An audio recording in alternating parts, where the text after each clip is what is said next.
अस्सलामुअलैकुम। मैं आपको तजवीद कुरान पढ़ाता हूँ, और अगर आप पाकिस्तान से बाहर दुनिया की किसी भी मुल्क में है तो आप अगर तजवीद कुरान सीखना चाहते हैं या कुरान मजीद तजवीद के साथ पढ़ना चाहते हैं या हिफ्ज़ करना चाहते हैं तो मैं आपको मोबाइल के ज़रिए ये कर सकता हूँ।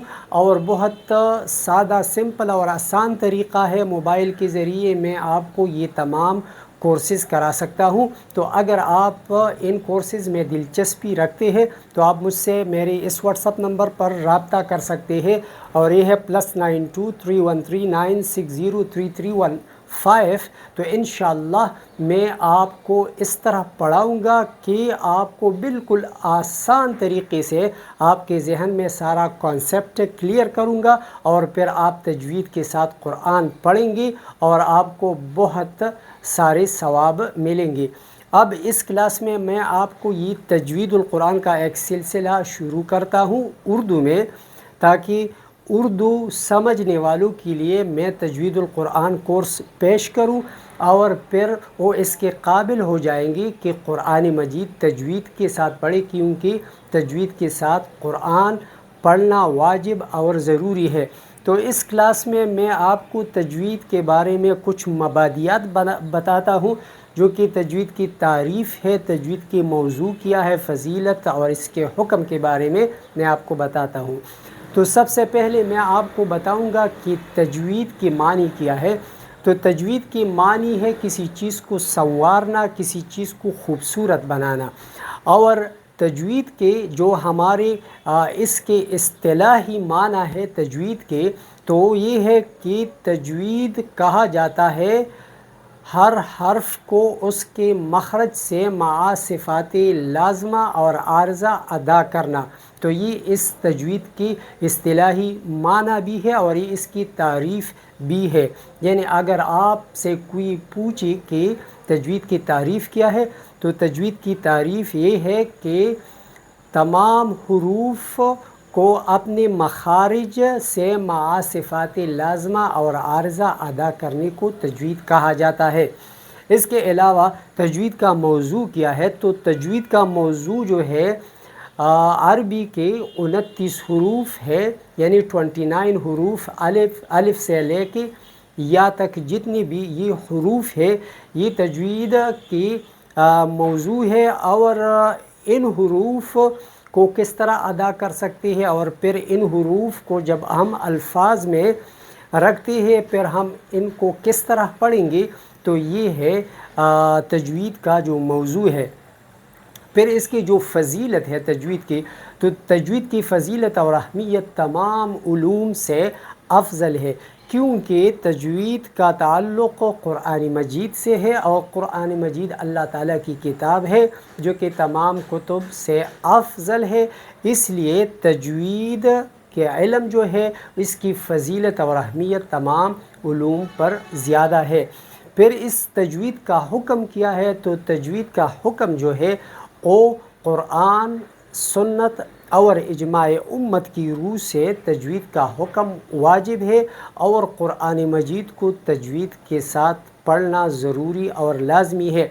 क्योंकि आप समझते हैं कि अगर तजवीद का इल्म ना होता या अगर तजवीद के जो रूल्स हैं उनको अगर लोग फॉलो नहीं करते, तो सारी दुनिया में 7000 से ज़्यादा लैंग्वेजेस है, 7000 से ज़्यादा ज़बानें हैं। आप ख़ुद सोचें, पाकिस्तान में 25 से ज़्यादा ज़बानें बोली जाती है, इस तरह इंडिया में 300 से ज़्यादा ज़बानें बोली जाती है, और सारी दुनिया में 7000 से ज़्यादा ज़बानें हैं।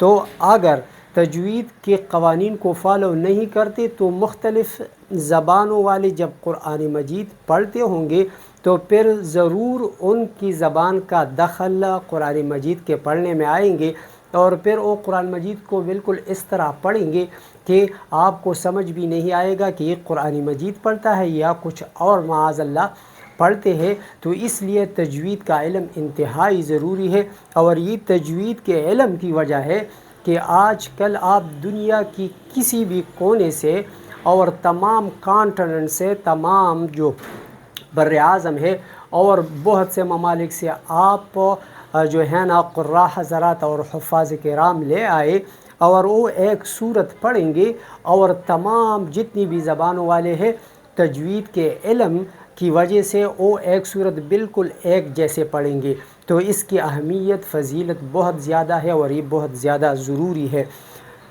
اس کے جو ہے قرآن مجید کے حکم ہے کہ آپ قرآن مجید کو ترتیل کے ساتھ پڑھیں، جس طرح کہ قرآن مجید میں ارشاد ہے وَرَتِّلِ الْقُرْآنَ تَرْتِیلًا، قرآن مجید کو خوب ٹہر ٹہر کے پڑھیں۔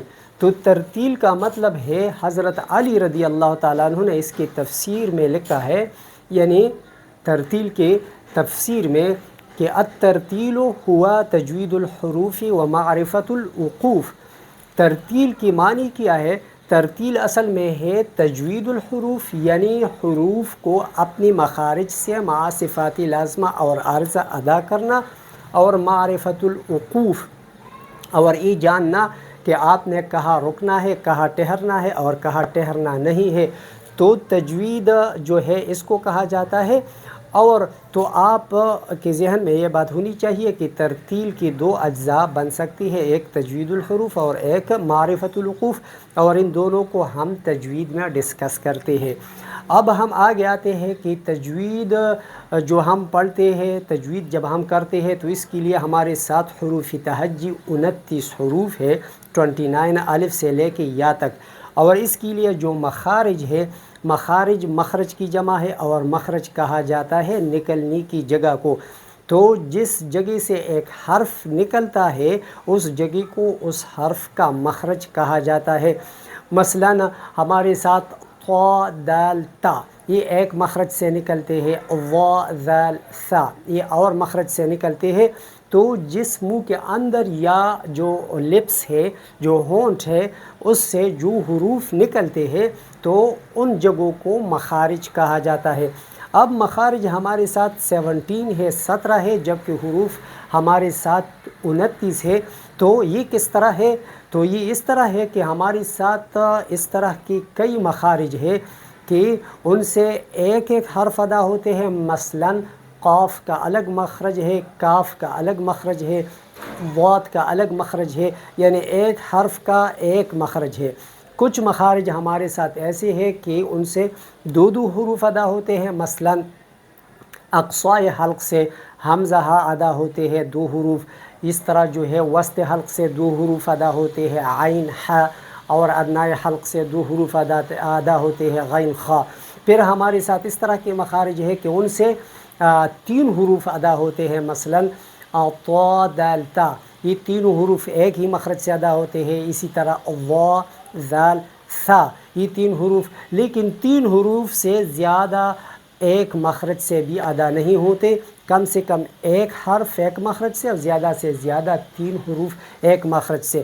تو اس طرح حروف زیادہ ہے اور مخارج کم ہے۔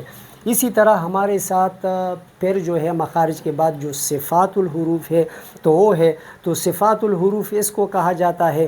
مثلا او بھی ہمارے ساتھ 17 ہے جو صفات لازمہ ہے اور عارضہ ہے۔ مثلا ہمارے ساتھ جو صفات الحروف ہے وہ مطلب 17 ہے، حمز، جہر، شدت، رخوت، استعلاء، استفال، اطباق، انفتاح، اطلاق، اسمات، صفیر، قلقلہ، لین، انحراف، تکریر، تفشی، استطالت، یہ 17 ہمارے ساتھ صفات ہے۔ اب میں آپ کو یہ سمجھاؤں گا کہ مخارج اور صفات اس میں کیا فرق ہے۔ مخارج تو ان جگہوں کو کہا جاتا ہے جن جگہوں سے یہ حروف ادا ہوتے ہیں۔ تو پھر جو ہے ہمارے ساتھ ایسی مخارج ہوتے ہیں کہ ان سے ایک سے زیادہ حروف ادا ہوتے ہیں۔ مثلا ہم کہیں گے صاد ز سین، تو ان 3 حروف کا ایک ہی مخرج ہے۔ اب ہم اس کو جو ہے الگ کرتے ہیں صفات کے ذریعے، یعنی یہ حروف تو ایک ہی مخرج کے ہیں لیکن ان کی جو صفات ہے، صفات کی بنیاد پہ یہ حروف ایک دوسرے سے الگ ہوتے ہیں۔ اور وہ کس طرح؟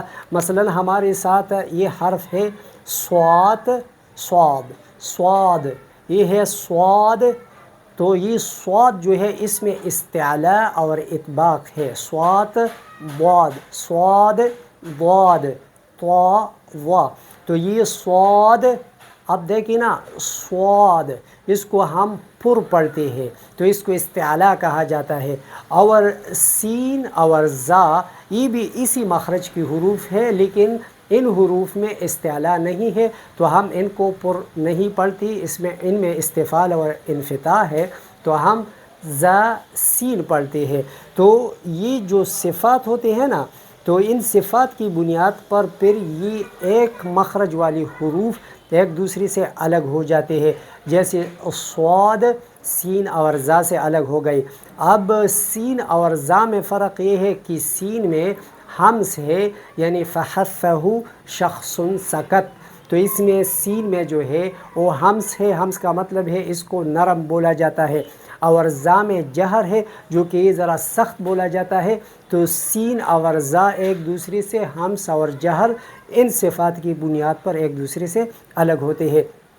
तो इसी तरह जो है ना हमारे साथ जो है ये पूरा एक सिस्टम है तजवीद में, तो ये मैं आपको स्टेप बाय स्टेप पढ़ाऊँगा और इसी तरह जो है ना आप सीखेंगे तो इंशाअल्लाह आप फिर कामयाब होंगे। आप जो है ना इस चैनल को सब्सक्राइब कीजिए और इस वीडियो को भी लाइक कीजिए और शेयर भी कीजिए, क्योंकि ये कुरान मजीद का इल्म है और ये आपके लिए एक सदक़े जारिया है।